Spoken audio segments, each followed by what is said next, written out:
Yo, what's up mga kaibigan? Nali na tayo magkwentuhan. Patungo sa season na ito ay binigyan lamang ng 1% chance ang San Antonio Spurs na makapasok sa playoffs ng ESPN matapos ang panalo nila laban sa Denver Nuggets kahapon sa kanilang unang tapatan sa kanilang back-to-back matchups kung saan nagtala si Wemby ng 35 points, 18 rebounds, 4 assists and 2 blocks on 67% shooting sa field at 64% shooting sa 3-point line. Ang Spurs ay may record na ngayon na 18 wins and 16 losses. Number 8 nga yan sa West. Kung magagawa nila na matalo ulit ang Nuggets maya-maya lang, 1 game na lang nga ang pagitan nila sa number 4 seed.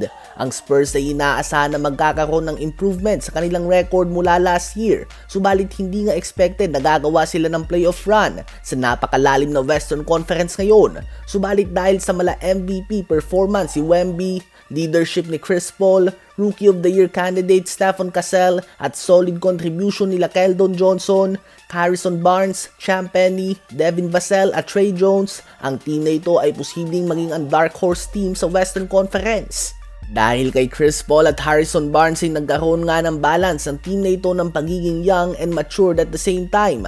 Ngayon nga ay magiging malaking bagay ang energy ng young player sa mahabang 82 regular season games. Subalit ang veteran presence si Chris Paul at Harrison Barnes ang kailangan nila upang makuha ang mga close win na tulad na lamang ng kahapon at magabayan ang young roster na ito patungo sa playoffs. Obviously, si Wemby ay isa sa mga MVP candidates ngayon at number 1 sa Defensive Player of the Year ladder. At 20 years old pa lang nga siya mga kaibigan. Gumagawa na nga siya ng 32 points, 10.4 rebounds, and 4.9 blocks per game on 52% shooting sa field and 43% sa 3-point line sa last 8 games ng Spurs. At ngayon nga ay patuloy silang umaangat sa standings. Sa palagay nyo ba ay makakapasok sa playoffs ang Spurs ngayong season? Ngayon ay tumungo naman tayo kay Jimmy Butler. Nagsimula ang gulo na ito nang humingi ng malaking contract extension si Butler sa Miami Heat at hindi siya willing bigyan nito dahil sa injury prone na nga siya at 35 years old na rin nga siya mga kaibigan.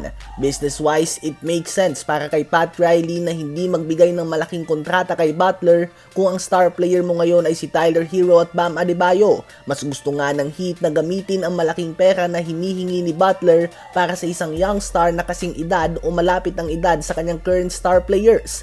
Matapos ito ay nagdadabog na nga si Butler ngayon at pasadyang nagkakalat at ayaw nang tapusin ang kanyang kontrata sa Miami Heat. Depensa ng kampo ni Butler ay deserve niya ng max contract dahil sa pinangunahan niya ang team na ito sa dalawang finals appearances.